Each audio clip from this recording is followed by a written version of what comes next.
bienvenidos a este primer Summit Meme Mejor Medita. Mi nombre es Ría y soy una de las anfitrionas de este movimiento de la calma. Y hoy tengo la gran alegría de presentarles a Tenzin Dolkar.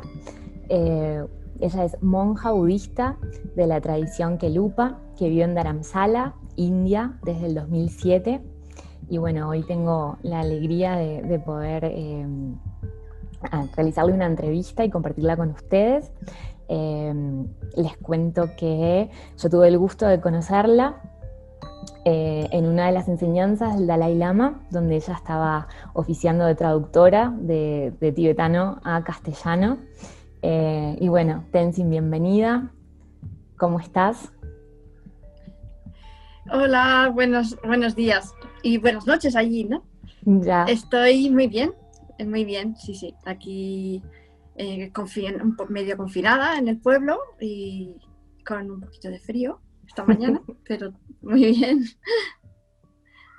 Bien. Bueno, me gustaría que nos cuentes un poquito cómo descubriste tu vocación, cómo comenzó este camino, ¿no? De convertirte de ordenarte como monja. Pues lo de ordenarme como monja ha sido gradual, ¿no? Primero llegué a Dharamsala muy escéptica y quise aprenderlo todo y profundizar ¿no? y estar segura de realmente lo que estaba haciendo, ¿no?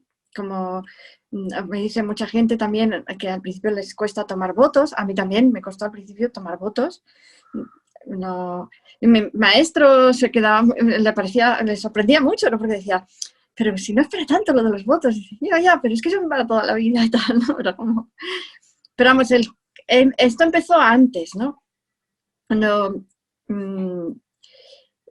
vivía en España y antes de conocer el budismo, siempre tenía la sensación de que tenía que haber algo más, de que eso no podía ser todo. Y además, la verdad es que no era muy feliz, porque estaba bastante desmotivada. Es verdad que buscaba la felicidad, pues en lugares donde no hay, donde me explicaba a la gente a mi alrededor dónde estaba la felicidad, que eran en tener amigos, en hacer cosas juntos, ¿no? Planes, salir, hacer deporte, cosas así, ¿no? Y sí que es verdad que hasta cierto punto hay cierta satisfacción en ese tipo de actividades, pero yo me cansaba y enseguida me aburría y me preguntaba qué estoy haciendo, para qué, y no terminaba de verle un sentido a la vida. Pero, sí, y de hecho, además, recuerdo que solía rezarle a un santo que había cerca de mi casa, una estatua, y yo le pedía que, por favor, yo sé que tiene que haber algo más, por favor, ayúdame a encontrarlo. Yo sé que hay algo que tiene sentido, ¿no? Y cuando encontré el budismo, inmediatamente lo reconocí como aquello que yo había estado buscando siempre y que le daba sentido a mi vida, ¿sí? Aunque, y con todo y con eso, luego enseguida vine a Dharamsala y me costaba muchísimo lo de tomar los votos, porque era, no sé, como que siempre he sido muy escéptica y con cuidado, pero el budismo siempre me ha convencido desde el principio. ¿Podés decir que alguna cosa en particular del budismo que te haya enamorado, que hayas dicho, por este motivo es que siento esa cercanía con el budismo? ¿Recordás alguna idea budista que te haya como generado esa fascinación? Lo primero que me impresionó cuando conocí a los primeros monjes budistas fue que ellos vivían realmente lo que predicaban y que ellos realmente eran gente que se les veía que habían traspasado un límite, o sea, que realmente la técnica que habían utilizado realmente había transformado sus mentes. Eso es algo que no había visto nunca, porque siempre había buscado aquí y allá, pues me había gustado que si la Gestalt, que si algo de psicología, algo de tal.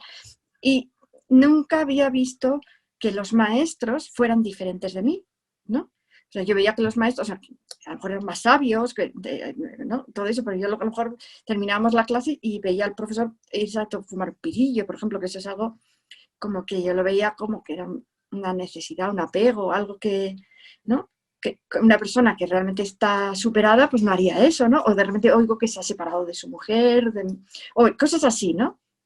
Y le ves que tiene, que a veces se enfada, que tiene un carácter que tiene de una persona corriente. Pero cuando conocí a estos monjes me di cuenta de que realmente ellos, pues, eran personas serenas, que siempre estaban felices, que nunca se enfadaban, que no tenían ansias, como eso de fumar o de cualquier cosa, ¿no? Y eso es algo que me impresionó, el hecho de que realmente vi que algo había funcionado, ¿no?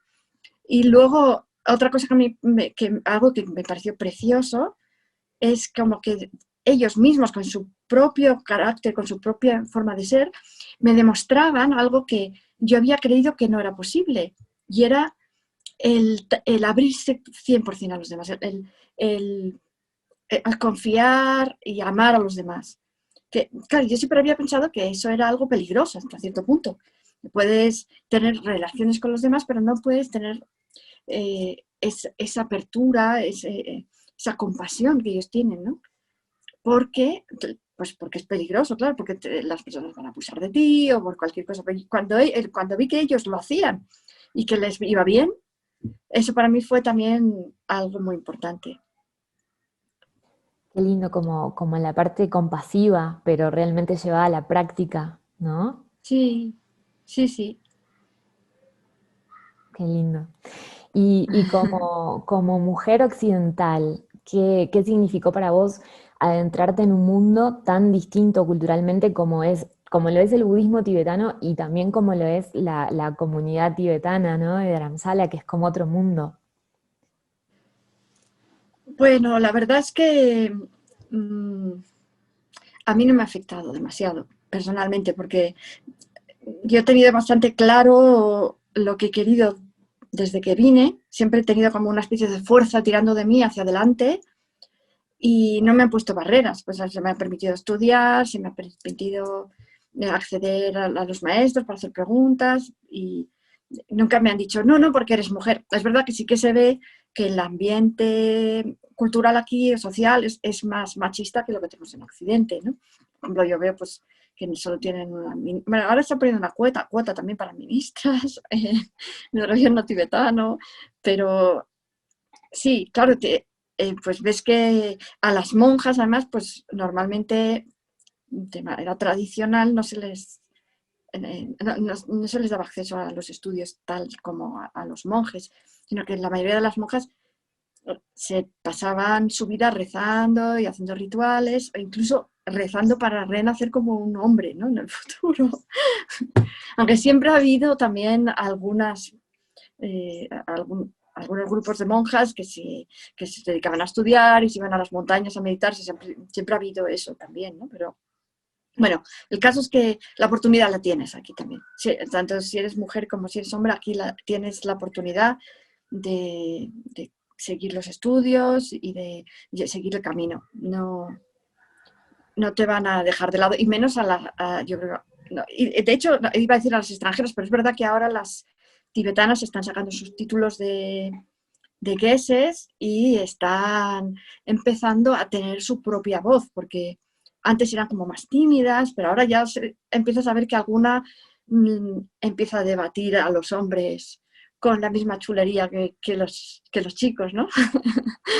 Qué bueno eso, y Sí, que estén sacando títulos de Geshe, sí, porque muchas veces se ve como que las monjas occidentales son las que suelen estudiar y las que suelen, ¿no? Como llegar a esos niveles, pero es más difícil que surja desde la propia cultura tibetana. Entonces me alegra mucho saber que también sí. están ellas. Eso está cambiando, está cambiando. Lo que pasa es que, claro, como se tardan 20 años en estudiar para el título de Gese, pues claro, todavía hace pocos años que están saliendo las primeras geshes. Entonces, poco a poco se tienen que ir asentando ellas también como profesoras en los monasterios y como maestras, y en algún caso también tendrán que llegar a ser abadesas, porque aquí en los monasterios, en los conventos femeninos, el abad es un hombre. Entonces yo creo que eso es algo que tiene que cambiar también, claro. Claro, sí, sí. Y a vos te gustaría, hablando de esto, que a mí me apasiona lo de ella y sobre todo el hecho de tener que dedicarse tanto tiempo para obtener un título, ¿no? Que, no sé, uno a veces nos parece como en el mundo occidental que un doctorado puede llegar a ser muchos años y a mí realmente me sorprende muchísimo y admiro muchísimo la dedicación que hay que tener para llegar al título de Geshe, que para los que no sepan, el Geshe es una persona que estudió, viene a ser como un doctorado, pero en budismo tibetano, pero que dura, o sea, llegar a ese nivel dura muchísimos años de dedicación absoluta. ¿A vos te interesaría ir por ahí?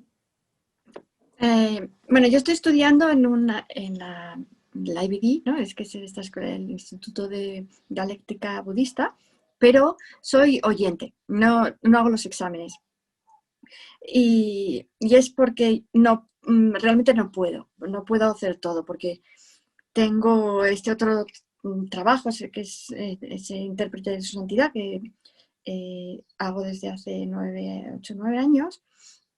Y eso me toma muchísimo tiempo porque tengo que hacer trabajo de investigación para prepararme para dar las enseñanzas sobre el tema. Tengo que traducir en muchos casos el libro porque no está en español, muchas veces no está ni siquiera en inglés y y eso lleva meses y claro, tengo que dedicar una gran parte del día a la traducción y a la interpretación.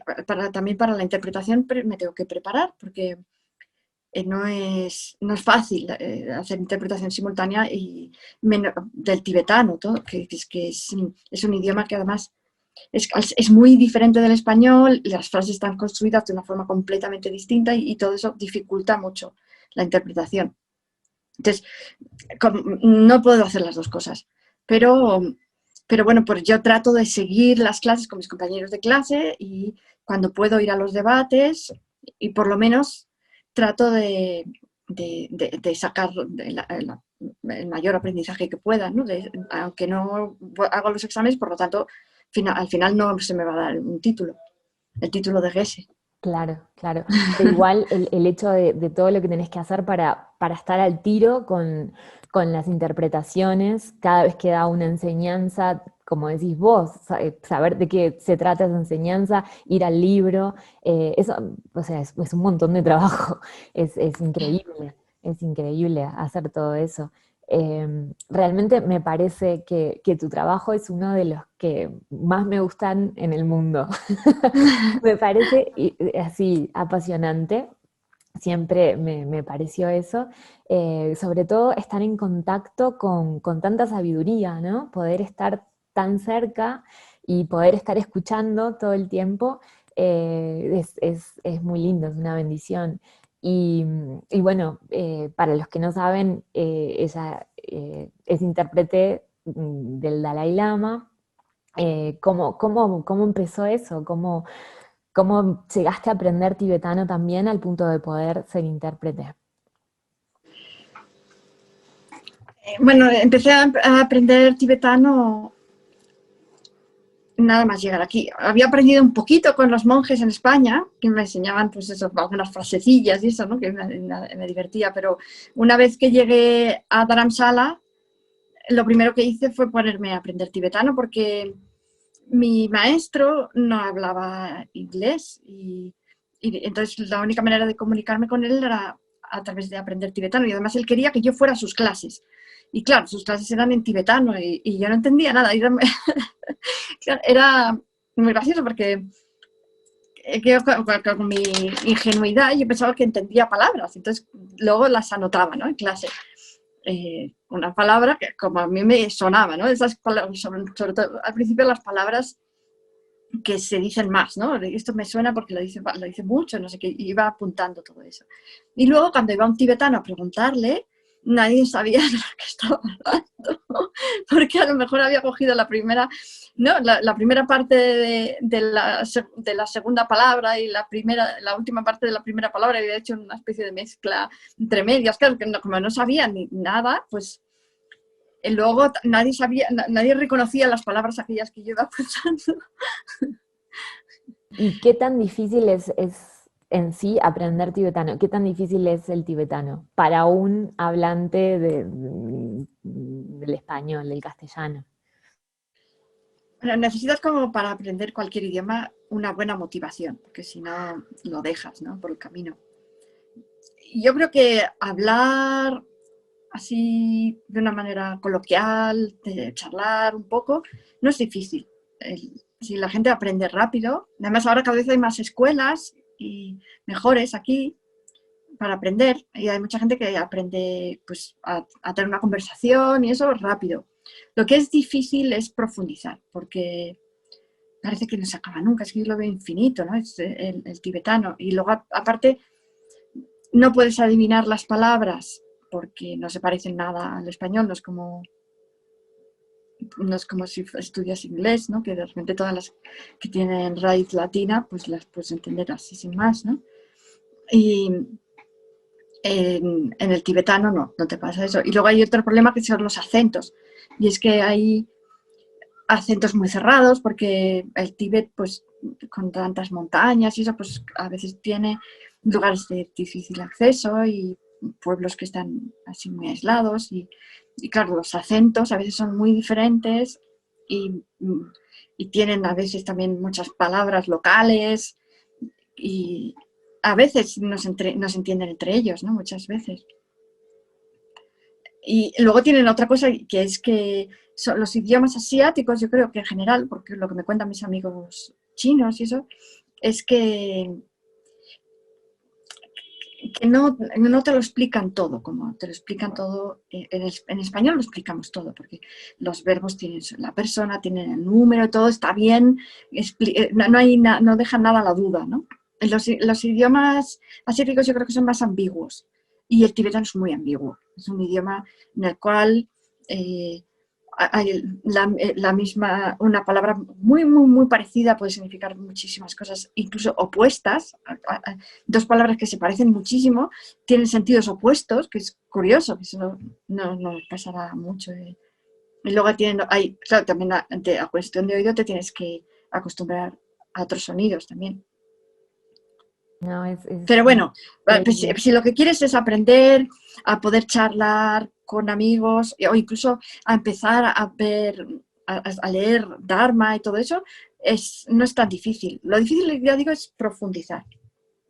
Claro, porque implica otras lógicas, como decías, ¿no? Más allá o sea, más allá de la dificultad del propio idioma, hay como otra lógica que no manejamos en Occidente, ¿no? Como esto de omitir cosas o de que no esté todo dicho o de que no sea tan lineal. Entonces, sí, tal vez eso es otro reto añadido al hecho de tener que aprender un idioma tan distinto. O sea, que es muy complejo por todas partes. Increíble que hayas llegado, ¿no? Como a hacer esa transición desde ir a esas clases y anotar palabras que en realidad no significaban nada, a hoy en día estar interpretando al Dalai Lama en sus enseñanzas es realmente un camino, es bueno, increíble. Qué Sí, mi bueno. maestro suele decir que cuando te acercas al Dharma, por ejemplo, o a cualquier otra cosa, es un poco como cuando quieres ir a una ciudad. Entonces él nos explica, es como a veces, al principio ni siquiera has oído hablar de la ciudad, ¿no? No sabes nada, que existe esa ciudad. Pero luego oyes que alguien nombra la ciudad, ¿no? Por lo que sea Sydney, por ejemplo. Y oyes la palabra Sydney. Me gusta la palabra, ¿no? Sydney. Y luego empiezas a lo mejor a leer sobre Sydney y tal, a investigar en internet y finalmente, ¿no? Haces todo el camino, a lo mejor pues antiguamente era más difícil porque además en avión, ¿no? Enseguida, hasta que llegas ya así, pero si vas andando, ¿no? Ves la ciudad de lejos y te vas acercando, tal, hasta que ya llegas ahí y luego ya tienes que conocer la ciudad, tienes que ¿no? Empezar a conocer los recodos, las calles. Y así es todo, claro. El aprender un idioma también es así. Y el Dharma, claro, también es así. ¿Y qué es Dharma en castellano? ¿Qué es? Contanos un poquito. Bueno, pues este grupo comenzó porque algunos amigos, bueno, en primer lugar lo creamos para la gente que venía aquí a las enseñanzas, a las traducciones al español, a la interpretación al español, y era simplemente para decir, pues mañana quedamos a las 8 y hay que llevar un almohadón o no sé qué, algo así, ¿no? Eso simplemente para quedar entre nosotros. Pero sí que alguien empezó a pedirme, oye, ¿por qué no pones algo de lo que vas traduciendo? Y así pues nosotros vamos leyendo todos los días algo y así pues tenemos, no sé, una cercanía con los textos casi cotidiana. Y empecé a hacerlo. Y entonces empezó a crecer el grupo, porque al principio éramos muy poquitos. Y Bueno, hoy es un grupo seamos... en Facebook. ¿Y cuánta gente tiene? Tiene un montón de gente, ¿no? Ahora. Sí, bueno, tampoco, no sé, comparado, hay grupos grandísimos. Entonces, ahora hay como 9.000 personas, así, sí. Pero bueno, lo importante es que las personas que se quedan, a mí me da la impresión es porque realmente tienen interés en aprender un poco de filosofía budista. Y en este camino, ¿no? En tu camino, ¿qué ha significado la meditación o las prácticas contemplativas? Y no sé, por ejemplo, en las tomas de decisiones o en general. La meditación, como bien sabes, Ría, que tú, yo sé que meditas, es, eh, es un camino que lleva tiempo.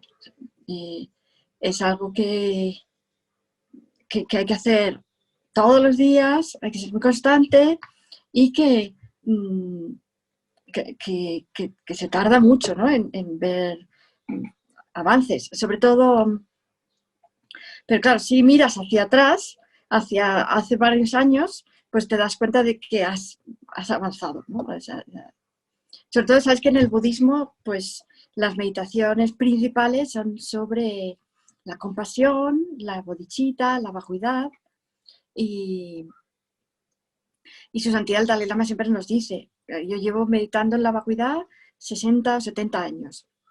Y claro, es algo que a corto plazo no lo notas, pero después de varias décadas, entonces es cuando te das cuenta de que ha habido un avance muy grande, ¿no? Pero o sea, no es algo que se note a corto plazo, aunque sí que dicen, hay estos estudios, ¿no? que están haciendo, por ejemplo, Richard Davidson, ¿no? en Wisconsin-Madison, la universidad, y estos que hacen, lo que hacen es que hacen experimentos con algunos estudiantes de la universidad y los ponen a hacer unas meditaciones, por ejemplo, sobre compasión durante unas pocas semanas y después miran a ver si ha habido cambios en el cerebro, porque utilizan técnicas de neuroimagen y eso. Lo miran al principio y al final.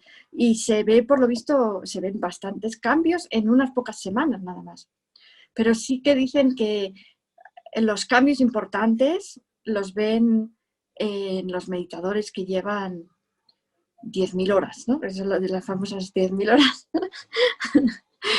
Y 10.000 horas yo creo que coincide con un retiro de 3 años. Pero yo no soy muy meditadora. Yo hago mi práctica, que tenemos todos aquí de compromiso todos los días, y alguna vez algún retiro, pero cortitos, ¿no? De un mes, como un mes y medio, como mucho. Pero sí que tengo la esperanza y los planes de en el futuro, en algún momento, dejarlo todo y dedicarme a la meditación. Porque aunque en mí pues yo voy viendo pequeños cambios, a lo mejor pues tener un poco más de comprensión sobre quién soy yo, sobre quiénes son los demás, sobre cuáles son las relaciones humanas también, que a veces pues nos vemos demasiado envueltos en ellas, ¿no? Pues parece como que tomas un poquito más de perspectiva con la meditación y y a lo mejor tienes un poco más de espacio mental para decidir cómo reaccionar ante los eventos. Pero sí que veo otras personas que ya han hecho a lo mejor un trabajo de estudiar durante ciertos años y después ya se han dedicado más a la meditación, que estos expertos, ¿no?, de meditación, yo sí que veo que tienen una diferencia muy grande, ¿no? Que los ves gente que siempre está feliz, que da igual lo que pase, ¿no? Y porque hay muchos que además lo ven todo como, ¿no?, como deidades y así, ¿no? Y los meditadores tántricos, así, ¿no? Y yo aspiro a llegar a eso, claro, pero poco a poco. En esta tradición de budismo, como que se hace mucho hincapié en el estudio. Primero, como, si bien siempre se puede dar la práctica de la meditación a lo largo, pero se hace mucho hincapié como en estudiar mucho la parte filosófica y luego con un mayor entendimiento también, ¿no? Como dedicarse a determinadas prácticas meditativas que pueden ser un poco más, digamos, avanzadas que, sí, y para llegar a ellas, como por ejemplo las prácticas de meditación tántrica, se recomienda tener un estudio previo, ¿no? El otro día escuché a un psicólogo que estaba hablando sobre el placer, la diferencia entre placer y felicidad. Me llamó mucho la atención porque él decía que el placer está regido por la hormona de la dopamina, ¿no? Y la felicidad es la serotonina. Entonces, el problema de la dopamina es que estimula, es una hormona que pasa de una neurona a la otra, estimulando a la siguiente neurona. Entonces, por lo visto, si tú estimulas a la siguiente neurona demasiado, pues esta se muere. Entonces, las neuronas, para protegerse, lo que hacen es que reducen la cantidad de receptores que tienen a la dopamina. Y esto lo que hace es que al final necesitas un mayor estímulo para conseguir la misma cantidad de placer, ¿no? Entonces es el problema que pasa con las adicciones y todo eso. Mientras que la serotonina es una hormona que provoca calma, ¿no? Que lo que hace es que inhibe las neuronas y las tranquiliza, las calma, ¿no? Sería como la diferencia entre el placer y la felicidad. Y entonces yo pensé en el tantra, porque sí que es verdad que aquí en el sutra siempre se ha dicho también sobre el placer, ¿no? Como que ¿no? Por ejemplo, Geshe Tome Sambor, ¿no?, decía los placeres sensuales son como el agua salada, que cuanto más la tomas, más sed tienes, ¿no? Pero el tantra utiliza el placer como camino para la felicidad. Entonces es algo muy específico del tantra, ¿no? Y esto ellos lo explican como que se puede utilizar el veneno para fabricar medicinas en muchas ocasiones, ¿no? Entonces, lo que pasa es que, claro, el placer en teoría te va a traer sufrimiento porque aumenta tu deseo, ¿no? Tu apego y tu deseo, pero ellos lo utilizan de una manera que te lleva a la felicidad. Y entonces, yo creo que es porque por eso para poder practicar el tantra necesitas unos requisitos previos, ¿no? Que son un gran conocimiento de la vacuidad, una gran compasión, tener una bodhicitta estable. Creo que estos son los prerequisitos que realmente consiguen que el placer no te arruine, sino que te haga iluminarte. Qué lindo como lo explicás. Buenísimo.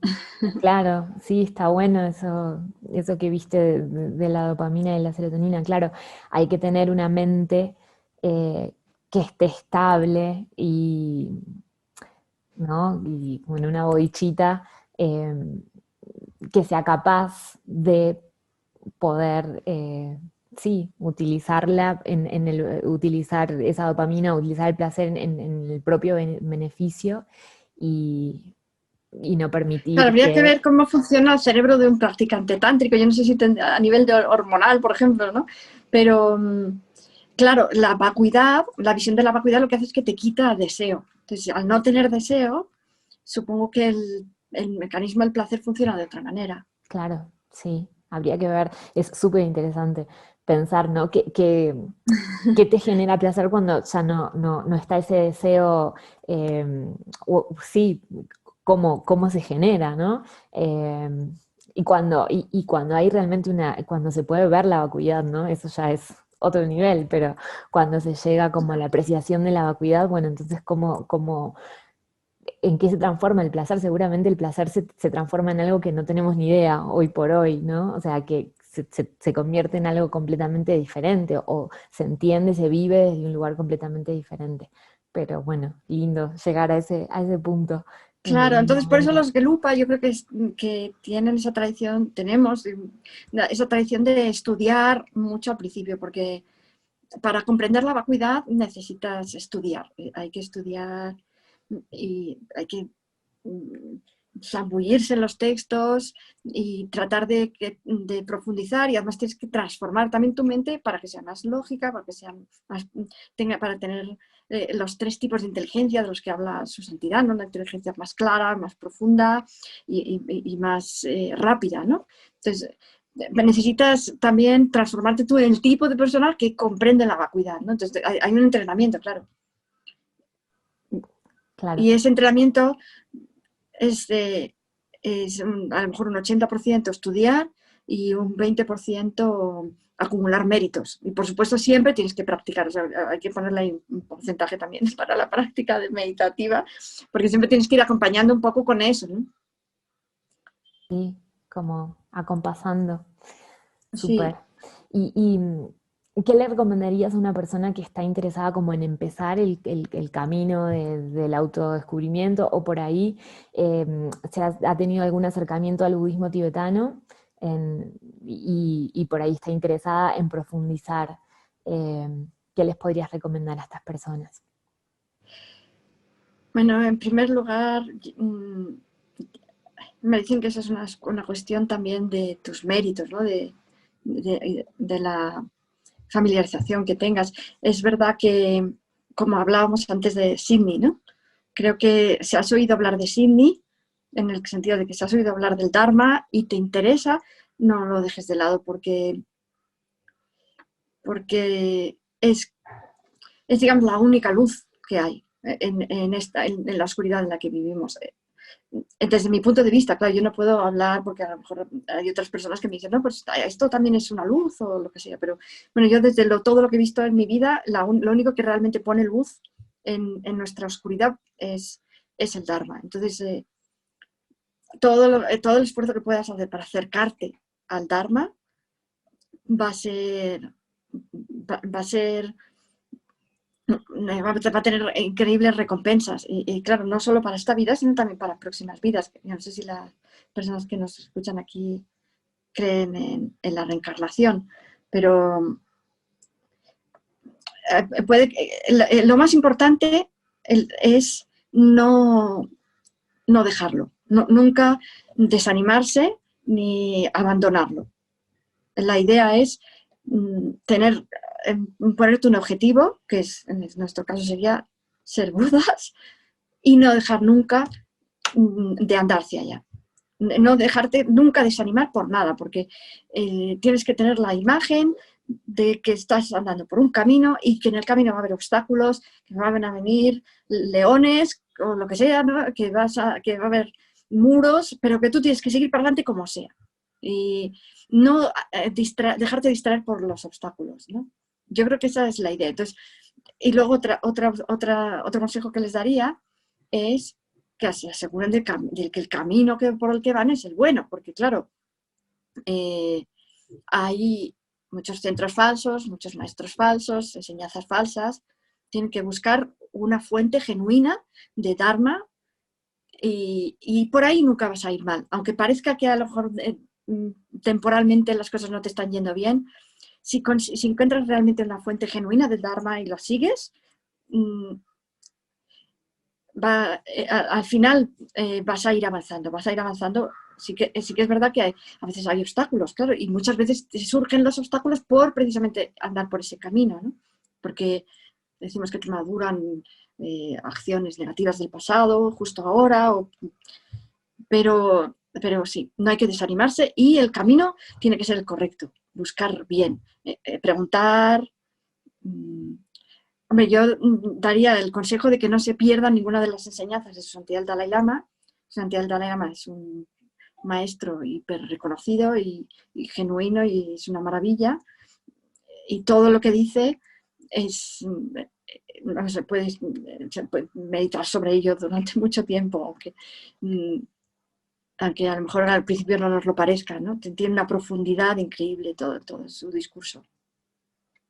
Es también bueno tener un maestro o una maestra, porque los maestros te pueden corregir si ven que estás alejándote del camino y te pueden, bueno, si te van empujando y sí, es importante.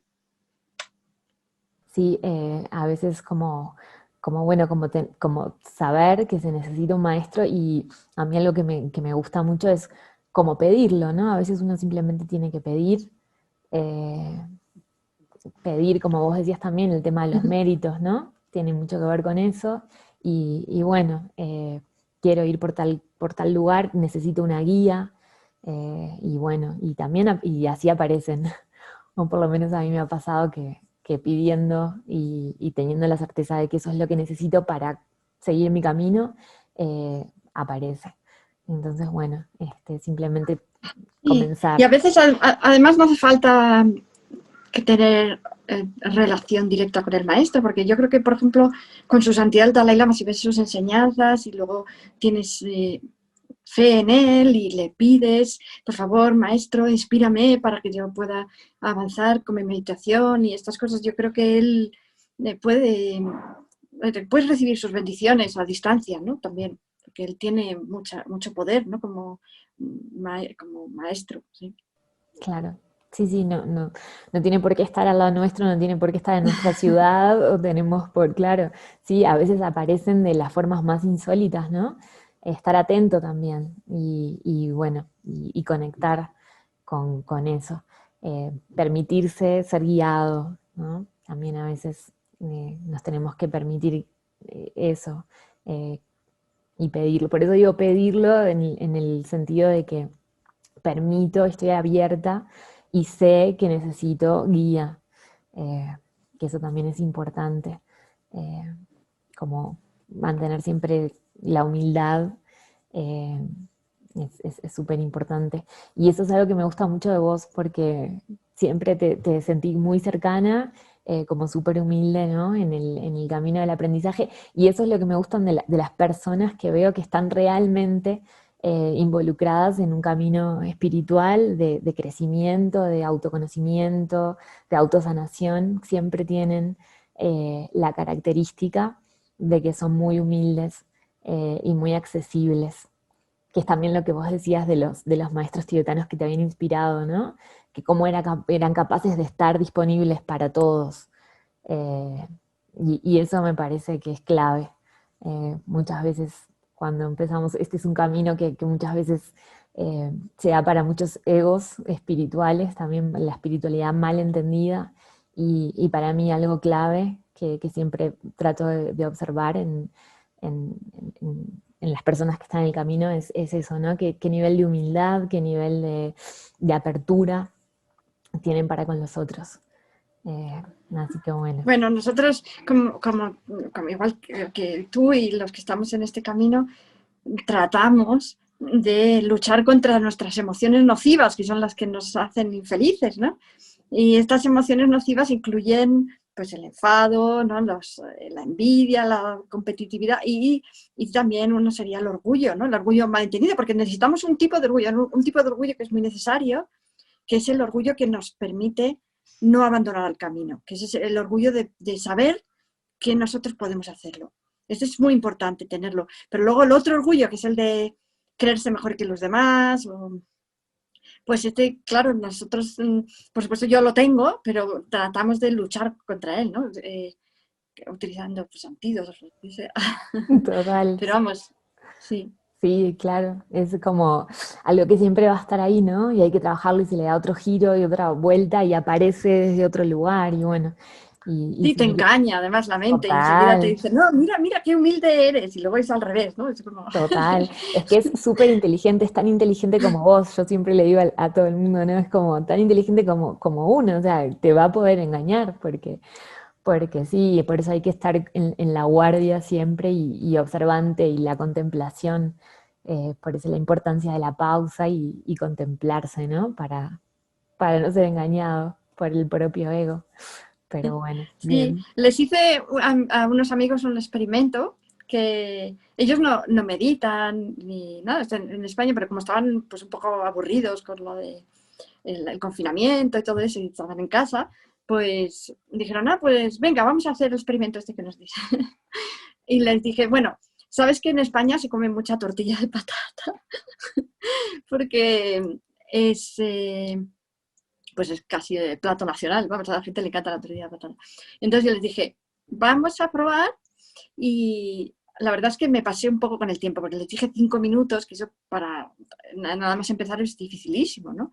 Les dije, a ver si sois capaces de meditar durante 5 minutos sobre tortilla de patata. O sea, os podéis sentar y solamente podéis pensar en la tortilla de patata. Entonces ellos decían, hombre, yo puedo estar todo el día entero pensando en tortillas de patata, porque me encanta la tortilla de patata. Pero luego, claro, cuando hicieron el experimento, después me dijeron, dijo, es que es increíble la mente, cómo se mueve, ¿no? Cómo se distrae, cómo se me olvida por completo la tortilla de patata y de repente ya han pasado los 5 minutos y ni me he enterado y se me olvidó que quería pensar en la tortilla de patata, ¿no? Como algo así, ¿no? Y no sé ni lo que he pensado porque ya ni me acuerdo, ¿no? Era como... Entonces, claro, es verdad que la mente lleva su propio ritmo, ¿sí? Como no la intentemos controlar un poco, pues ella además tiene sus propias querencias, ¿no? Entonces, como tú bien sabes, entonces si por ejemplo además tenemos la costumbre de tener un cierto tipo de pensamientos, como por ejemplo de quejarnos o de criticar a otra persona porque nos ha hecho no sé qué, porque no sé qué, pues la mente si la deja sola, pues ya se va por ese camino. Y ese camino es el camino del sufrimiento, porque son pensamientos que nos atormentan, ¿no? Entonces, sí, alguien decía por ahí que es una mente distraída es una mente infeliz. Y es verdad, tienes que tienes que vigilar la mente porque si no estamos perdidos. Total. Ese es un problema Sí. para todos los lugares, o sea, como que me parece que en Occidente no nos enseñan mucho a vigilar la mente y en ese sentido, como que estas filosofías orientales llevan ventaja en eso, que es algo que deberíamos aprender desde la infancia y bueno, y sostener durante toda la vida. Sí será importante, ¿no? Conocer los contenidos, porque si no, estamos viviendo como presos de los hábitos mentales todo el tiempo y sin saber, todo el tiempo guiados por la mente y completamente desconociendo qué es lo que hay ahí. Entonces sí será importante parar un poquito y observarse. Eh, bueno, y hablando así como un poco también de cierre, hacer alusión a este momento que estamos viviendo, que bueno, que nos está afectando a todos, que es la pandemia. eh, ¿Algún mensaje o alguna reflexión que haya surgido durante este tiempo al ver lo que se está viviendo, que nos puedas compartir? Es un momento peculiar, diferente. Yo comprendo que a muchas personas las ha atacado de manera especial y a lo mejor han perdido a seres queridos o han pasado mucho miedo, se han enfermado y creo que esto es algo pues muy difícil. Y, pero por otro lado, creo que siempre en toda situación hay una parte buena y una parte mala. Y la parte mala, pues no nos queda más remedio que tratar con ella y tratar de practicar la paciencia, la tolerancia y no olvidarnos nunca de que no tenemos que desanimarnos en ningún momento, ¿no? De que esto es un obstáculo, que lo vamos a pasar y que nuestro camino es lo importante.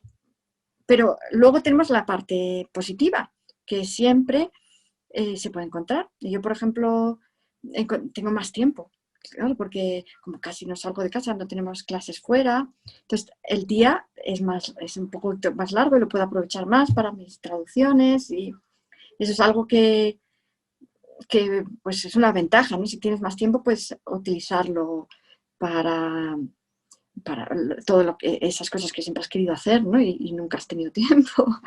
Y luego, en cualquier situación diferente, pues se puede encontrar una oportunidad que luego, si no lo aprovechas ahora, luego cuando pase este tiempo, te vas a dar cuenta, vas a decir, uy, tuve esa oportunidad en ese momento de hacer algo que no hice, ¿no? A lo mejor. Entonces creo que tenemos que tratar de aprovechar la oportunidad que nos ofrece el coronavirus. La oportunidad del cambio, ¿no? La oportunidad de que está pasando algo que es completamente distinto y nos saca de nuestras zonas de confort o de seguridad, pero es un cambio. Entonces, tomarlo como para generar Claro, la algo oportunidad distinto. sí, o de observar. Claro, que a lo mejor cada persona encuentra una oportunidad, porque nuestras situaciones también son diferentes, ¿no? De, de practicar, pues eso, como decía también, la paciencia, o de encontrar más tiempo, de a lo mejor reconectar con algunas personas que a través de videoconferencia, por ejemplo, no sé. De las redes, sí, de las redes sociales. Sí, sí. Tratar de ver entonces como las cosas positivas, ¿no? Más allá de que, bueno, sí, hay cosas que también afectan y afectan a muchos. Y nos afectan a todos también, ¿no? Como humanidad, como todas estas pérdidas que se están experimentando, todas estas almas que se están yendo. Y bueno, también como un buen momento para trabajar la compasión. A mí eso se me ha despertado mucho en este tiempo. Muy Observar bonito. y trabajar la compasión, sí, de ponernos como un poco en el lugar de los demás, de Sí, todos. y de tomar perspectiva también con las emociones, porque es verdad que hay ahora en general pues más infelicidad, y hay muchas personas que a lo mejor se disgustan con más facilidad, ¿no? Y entonces el poder tomar cierta perspectiva, decir, bueno, es la situación, ¿no? Que eso nos puede ayudar luego también para ver que realmente las emociones nocivas de las personas siempre dependen de algo externo o de mm, eh, de la misma mente, ¿no? Que está acostumbrada a un cierto tipo de pensamientos, como decíamos, y esa persona en realidad no es más que esclava de sus costumbres mentales, ¿no? Cuando, o sea, podemos también aprender a no juzgar a la persona, sino solamente a las acciones, ¿no? Y a las emociones como algo separado de la persona y que está dañando a esa persona, ¿no? Para que, como dices tú, también meditar en la compasión por la persona que está sufriendo sus propias pasiones, ¿no? Total. Y lo lindo y lo valioso que es hacer un acto, ¿no? Como de un acto compasivo en un tiempo en el que todo el mundo está necesitando un gesto, sí, escuchar al otro, ¿no? No necesitamos hacer grandes acciones como para poder estar contribuyéndole al otro en algo. Seguro que sí, que todos recibimos bien en estos tiempos un mensaje, un gesto compasivo. Entonces, aprovechar este momento para ser más conscientes de las acciones compasivas que podemos llegar a generar. Eso me parece que también está bueno en este Exacto, momento. has conseguido un modo de aprovechar la ocasión muy bonito. Yo creo que cada persona puede, sí, puede mirar a ver qué es lo que puede sacar, ¿no? De esta situación. Porque el tiempo, ya sabes, que se va. Y tenemos que aprovechar todo lo que tengamos, sea lo que sea, ¿no? Que no vamos hacia la juventud, ¿no? Vamos hacia la muerte, y nuestro tiempo se va yendo y este tiempo que se va yendo ya no va a volver más, ¿no? Entonces, sí, esta situación, con lo que tenga, también tenemos que aprovecharla, ¿no? Total, no esperar a que pase como para poder seguir, ¿no? Planificando, viviendo, sino encontrar en el transcurso qué es lo que puedo hacer eh, para seguir también como, bueno, trabajando mi conciencia y expandiendo y tomando de este momento en el que estoy vivo y todo lo que pueda, ¿no? Vivirlo a pleno. Sí, totalmente. Bueno. Bueno, muchas gracias por habernos acompañado en este primer summit eh, de Meme Mejor Medita. Eh, y bueno, todos los que estén más interesados en conocer un poquito el trabajo de Tenzin pueden seguir el grupo de Facebook de Dharma en castellano. Y bueno, te agradezco muchísimo tu tiempo y tu sabiduría y habernos acompañado. Pues muchísimas gracias, Ría. Nada, pues aquí estamos y seguimos en el grupo también para los que quieran acercarse. Pues nada, muchas gracias, Ría. Ha estado muy bonito. Gracias a ti.